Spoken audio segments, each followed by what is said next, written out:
ترکھان دکان بند کر کے گھر گیا تو کہیں سے گھومتا پھرتا ایک سیاہ ناگ اس کی ورک شاپ میں گھس آیا۔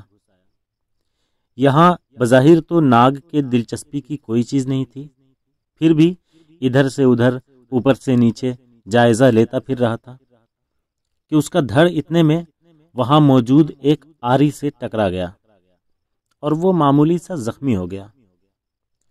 گھبراہٹ میں ناگ نے پلٹ کر آری پر پوری قوت سے ڈنک مارا۔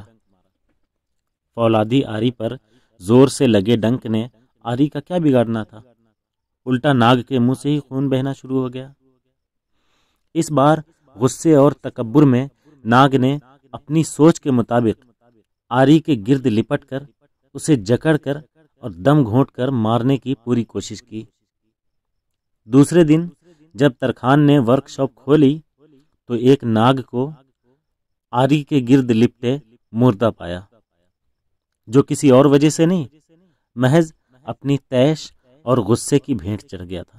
بعض اوقات غصے میں ہم دوسروں کو نقصان پہنچانے کی کوشش کرتے ہیں، مگر وقت گزرنے کے بعد پتہ چلتا ہے کہ ہم نے اپنے آپ کا زیادہ نقصان کیا ہے۔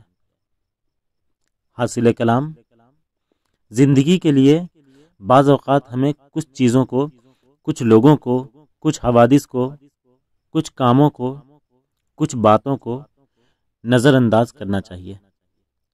ضروری نہیں کہ ہر عمل کا ایک ہی رد عمل دکھائیں۔ ہمارے کچھ رد عمل ہمیں محض نقصان ہی نہیں دیں گے، بلکہ ہو سکتا ہے کہ ہماری جان بھی لے لیں۔